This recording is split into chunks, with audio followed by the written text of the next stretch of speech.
So, what do you do when you're out of ideas?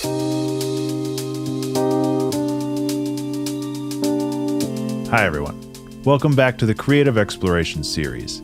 This week I wanted to talk about finding inspiration, because I know we've all had those times when we've felt uninspired or we've lost motivation in what we're doing, and that can sometimes make us feel helpless and just like we lose focus on what we're doing, and all of a sudden we're getting into this downward spiral where we get frustrated about what we do, which causes a greater need to make things, and then since we can't fulfill that need, we just get more frustrated and we just get more and more angry at not being able to make things and not having that inspiration, and it leads to this really hard creative deadlock, which I know personally I've experienced many times, and I'm sure many other people have as well. But really all of this comes down to is getting inspired and finding something new, something that you can sit down and be excited to work on again. And I think that it's very important to have those things in your creative process where you can just get excited about something. It's not just work.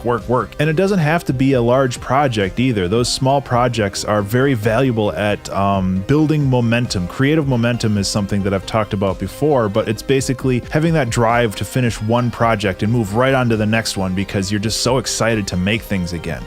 And it's really important to have that creative momentum because one small victory can lead to many larger, greater victories in the future. So how do you overcome this creative block, and how do you find inspiration again?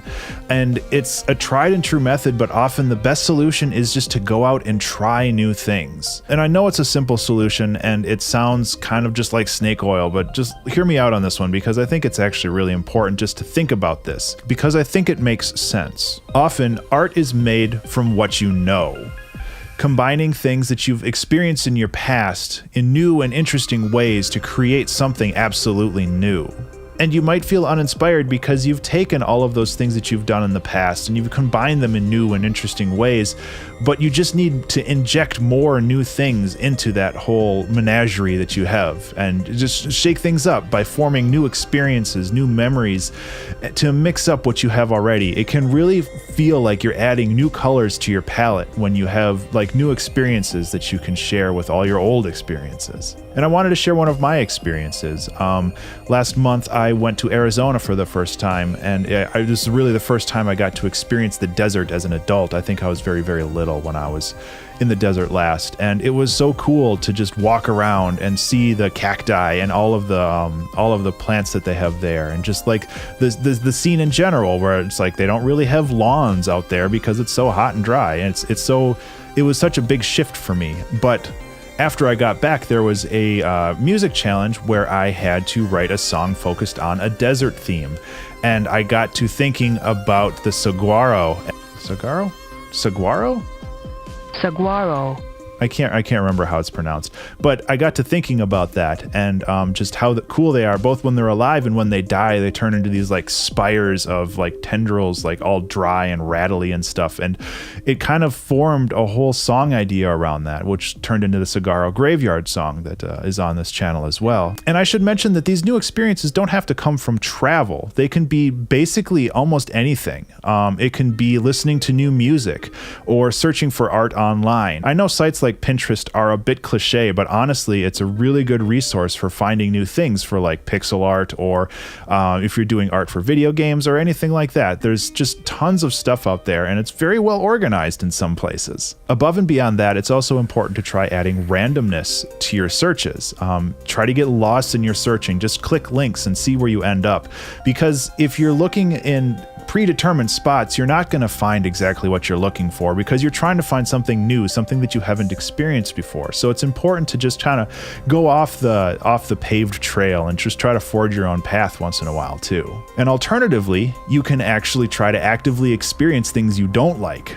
Listen to a genre of music that you know that you hate and try to sit down and figure out why you don't like it and what you would do to make it better. Sometimes sitting down and exploring those genres can be very inspiring. You might not learn to love the genre, but you might find something inside of it that you do like, that you can pull out and use in your own work. And really what I'm saying is the important part with this search is to be mindful. If you do see something or hear something that grabs your attention, it's really important to sit down and have a good hard look at it as to why it grabbed your attention. Was it an interesting chord progression, or was the font placed in an interesting way, or like just the layout had a really good use of space? It's very important just to kind of look at each of those things and be very mindful about understanding why it worked for you. But putting all of this together can mean even something really mundane like going to a grocery store can be a very inspiring experience, because you're surrounded by music that you can't control, and like the aisles are covered in designs that are probably new and interesting, because that's literally what people get paid for to do, to make things look new and interesting and fresh. You just gotta get out there and just have an open eyes and open mind when you do explore the world. Because remember, art is often just combining the mundane things in new and interesting ways. So let me know what you do to overcome creative droughts or to find inspiration in the world. I'd really love to hear your thoughts in the comments. As always, thank you so much for watching, and I'll see you in the next video. Be remarkable. This series is supported by these wonderful Patreon subscribers. Thank you guys so much for your support for this channel and all its content.